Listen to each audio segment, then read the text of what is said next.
이번에 다룰 소식은 폭망한 한동훈 씨 근황입니다. 결국 한동훈의 사법 리스크까지 번지면서 지금 난리가 났는데요. 이거는 당대표가 되더라도 대선이고 뭐고 이제 망했다, 이런 얘기들까지 이어지고 있습니다. 애초에 과욕이 부른 자업자득이란 생각밖에 안 드는데요. 댓글팀 운영 의혹, 특히 이게 지금 제일 큰 문제가 되지 않았습니까? 이거는 그냥 말장난으로 넘어갈 수도 없고 그냥 정치적으로 좀 과했다, 이렇게 평가할 수도 없는 매우 심각한 문제입니다. 그래서 형사처벌 가능성까지 제기되고 있는 거고요. 특히 이게 민주당에서 먼저 시작한 게 아니라 김건희 씨의 댓글팀 관련한 문자, 그리고 장예찬 씨가 저렇게 등판해서 대놓고 폭로를 하고 나도 그 팀에 있었다, 이렇게까지 얘기하지 않았습니까? 여기에 전현직 공무원들이 여론조사팀에 관여했다는 의혹까지 나와서 이거 문제는 상당히 심각해졌다, 이렇게 볼 수 있고요. 그래서 지금 언론에서도 심지어 SBS에서조차 자폭전대란 얘기까지 하고 있습니다.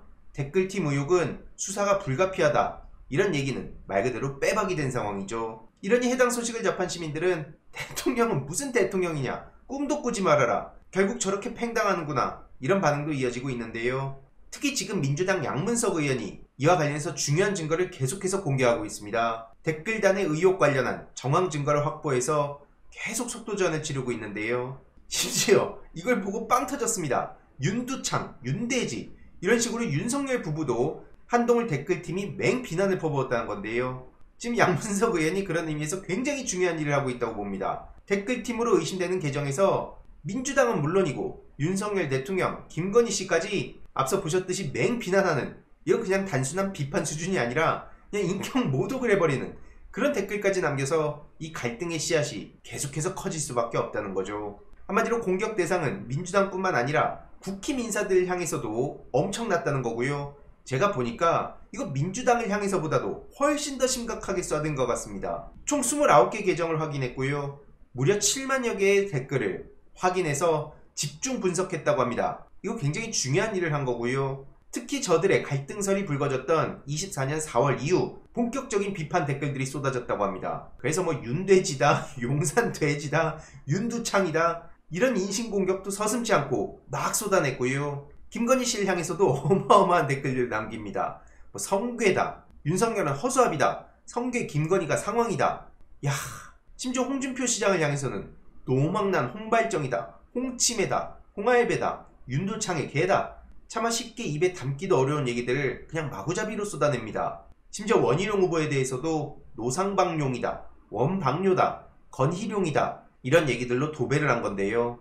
결국 이게 국힘 내에서 먼저 문제 제기가 시작돼서 여기까지 온 거기 때문에 한동훈 씨 입장에서도 그냥 이걸 정치적으로 정쟁화한다든지 여태까지 했듯이 무슨 물타기를 한다든지 이렇게 그냥 덮고 넘어갈 수는 없을 겁니다. 특히 국힘당 측의 사람들의 감정까지도 건드려 놓은 거라서 이거 그냥 어영부영 넘어갈 수 없는 상황이고요. 이러니 이에 대해서도 말하는 거 봐라, 댓글단 수준들 좀 봐라, 아니 어떻게 저게 자칭 보수정당의 지지자라는 사람들이 저렇게 얘기를 할 수 있냐, 이런 반응까지 이어지고 있고요. 윤석열, 김건희, 원희룡, 홍준표, 결국 이들을 비난하는데 한동훈 댓글팀이 적극적으로 움직였다는 얘기가 나옴으로써 난리가 날 수밖에 없다는 거죠. 이러니 저들은 가만히 있겠습니까? 이렇게 논란이 불거지자 처음에는 못 본 척하고 쿨한 척하던 한동훈 씨도 이거 법적 대응을 하겠다, 이렇게 경고했는데요.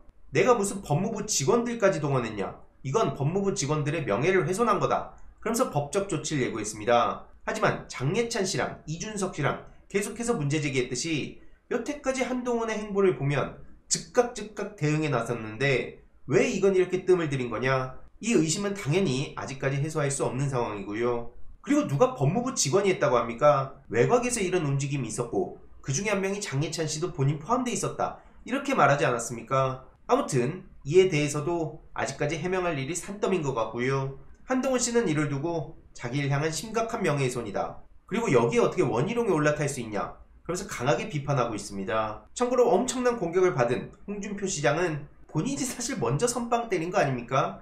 아무튼 홍준표 시장은 이를 두고 이건 드루킹과 맞먹는 거다, 대형 여론조작 사건이다, 드루킹과 관련해서 사실 말도 안 되는 일들이 산더미였습니다, 무슨 고개를 끄덕거린다고 이게 그냥 인정한 거다, 이런 식으로 터무니없는 소리들을 막 했었는데, 아무튼 지금 저 안에서는 그 드루킹 사건과 동일시를 시키고 있는 거고요. 어쨌든 그만큼 한동훈 때리기에 집중을 하고 있다는 거죠. 그러면서 무슨 능지처참해야 될 일이다, 이런 얘기까지 입 밖으로 꺼내고 있고요. 여론 조작 세력들은 여야를 떠나서 정치권에서 박멸해야 된다, 한마디로 한동훈을 그냥 박멸해야 된다는 얘기나 마찬가지인 겁니다. 그리고 윤석열 멘토를 자청하는 심평씨도 한동훈 댓글팀이 거의 드러났다, 그들 입장에서는 한동훈은 보수의 구세주고 모든 면에서 완전 무흠결한 존재다, 이렇게 비판을 하기도 합니다. 결국 국민 입장에서 바라보면 한동훈은 나쁜 검사였다고 말할 수 있다, 이렇게 지적하기도 하는데요. 검사의 객관 의무는 그냥 져버리고 지금 하는 짓 보면 검사 생활도 어떻게 하는지 알 수 있다, 이런 얘기나 마찬가지인 거죠. 한마디로 답정너 결과를 정해놓고 그 가는 과정은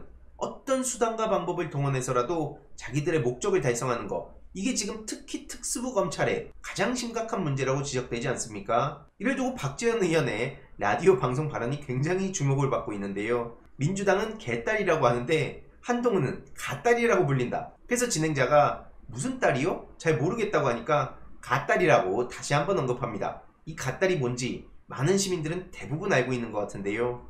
요거 네, 가발의 딸이라고 지금 국힘 지지층에서 한동훈 씨한테 저렇게 멸칭을 붙인 겁니다. 한동훈을 지지하는 사람들은 한마디로 가발의 딸이다, 이런 식으로 조롱을 하고 있는데, 이런 상황에 한동훈 지지층 입장에서도 당연히 더 거세게 비난을 할 것이고, 그러니까 온오프라인으로 아주 머리채 잡고 민망한 싸움들을 벌이고 있는 겁니다. 그래서 한동훈 씨도 이에 질세라 탄핵 노래를 부르고 다니는 나경원, 원희룡, 이들을 또 비판하는데요. 오히려 탄핵 기사가 박근혜 때보다도 더 나온다, 근데 그 얘기를 민주당이 하는 게 아니다, 이것도 굉장히 중요한 대목입니다. 맞습니다. 민주당이 탄핵 얘기하는 것보다 지금 국힘 내부에서 알아서 자기들끼리 싸우기 위해서 탄핵 얘기하는 게 훨씬 더 크고요. 결국 그러면 코끼리는 생각하지 마처럼 뭐가 기억 속에 남습니까? 윤석열 탄핵, 이 얘기만 기억 속에 남는 겁니다. 당장 한동훈 씨가 지난 총선 때 어떤 망신을 당했습니까? 2조 심판 타령하다가 그대로 윤석열 심판했잖아요. 아무튼 그러면서 이 탄핵 얘기를 원희룡, 나경원이 더 하고 있다, 이렇게 되치기를 하면서 서로 멈출 수 없는 싸움을 하고 있는 거고요. 그러자 원희룡 씨도 이에 질세라 한동훈은 냉혈한이다, 공감 능력이 제로다, 이렇게 비판을 합니다. 그러면서 생각이 다른 사람은 눈을 안 마주치고 눈을 안 본다, 이렇게 지적하면서 또 계속 감정을 긁고 있는데요. 아주 잘하고 있습니다. 계속 저런 식으로 서로 감정을 긁고 그러면서 하나씩 팩트 싸움을 이어가길 바라고요. 아무튼 한동훈에 대한 평가는 많은 분들이 공감하는 것 같습니다. 자기는 모으려고 문제가 있으면 그냥 바로 상대방 망신 주고 공격하고 말꼬리나 잡고 막대사수를 하고 있는데, 이런 식으로 어떻게 정치를 하냐 이거죠. 이러니까 언론에서도 지금 원한 갈등이 막장으로 치닫고 있다, 이렇게 보도하고 있는데요. 그도 그럴 것이 어제 연설회장 안에서는 체어샷을 하고 밖에서는 심지어 난투극이 벌어지지 않았습니까? 너무 충격적이라서 저도 따로 쇼츠를 만들기도 했는데요. 뭐 의자가 날아갈 뻔하고 무슨 삿대질은 기본이고 욕설도 기본이고 뭐 헤드락을 걸고 뭐 발차기를 하고 그러더니 아예 밖에서는 사람을 대놓고 팹니다. 주변에 누구도 말리지도 않고요. 꽤 한동훈 지지자가 원희룡 지지자들 그렇게 팼다는 겁니다. 이러니까 서로 또 자기네들 지지자들이 피해자다, 이런 식으로 얘기하고 있는데, 이 자체가 다수의 국민들의 눈살을 찌푸리는 행동이고요. 한동훈, 원희룡 둘이 잘한 게 뭐가 있습니까 도대체? 저런 인간들이 집권 여당의 당대표를 한다고 저러고 있으니 무슨 기대가 되겠냐고요. 심지어 자유통일당에서는 전당대회 몸싸움 배후에 저 호랑이 옷을 입은 사람이 있다, 그 사람이 자유통일당에 있다, 이런 얘기를 해서 한동훈 사과 안 하면 법적 조치를 하겠다, 또 이런 식으로 나를 세우고 있고요. 한마디로 자유통일당 입장에선 그 싸움에 가담한 사람은 자유통일당 당원 아니다, 왜 우리 명예훼손하냐, 그러면서 한동훈 씨를 저격하고 있습니다. 그 사람은 국힘 당원이라고 알려져 있는데 저 뭔 소리를 하고 있냐, 이러면서 또 싸움이 또 커지고 있는 거고요. 아무튼 이런 상황까지 오니까 한동훈은 당대표를 가을을 못 넘길 거다, 이런 얘기까지 나오고 있는 겁니다. 조국 의원은 윤석열 부부가 가만히 두지 않을 거다, 이렇게 언급했고요. 이준석 의원 또한 윤석열이 10월 보궐선거 성적을 보고 한동훈을 끌어내리지 않겠냐, 이렇게 경고했죠. 지금 뭐 김옥균 프로젝트설이 나오면서 3일 천하로 한동훈은 무너질 거다, 친윤계에서 이런 얘기가 돈다는 소식이 전해지지 않았습니까? 근데 이를 두고 이철규 의원이 말도 안 된다, 그래서 고소를 하기도 했습니다. 이게 또 어떻게 번지는지도 우리가 계속 주목해서 볼 포인트고요. 아무튼 이런 상황까지 오니까 한동훈 씨는 또 특유의 간보기를 나서죠. 대통령과 화내면서 통화한 적 없다, 그러면서 윤석열 정부가 성공해야 된다, 자기는 윤석열 대통령과 공적인 목표가 완전히 같다, 결국에 이게 뭡니까? 이러지도 저러지도 못하는 그냥 안철수 루트를 그대로 밟아간다고 계속 말씀드리는 겁니다. 도대체 저게 뭡니까? 무슨 저런 사람한테 반윤이란 얘기를 갖다 붙이는 거죠? 말도 안 되는 겁니다. 이러니 이번 내용도 요약해보자면 한동훈의 사법 리스크 진짜 망했다. 앞으로 어떤 일들이 벌어지는지 계속해서 소식 전해드리도록 하겠습니다. 이번 내용도 유익했다면 구독, 좋아요, 알림 설정, 멤버십 가입 정말 큰 힘이 된다는 점 말씀드리고 싶습니다. 주위에 널리 공유 부탁드립니다.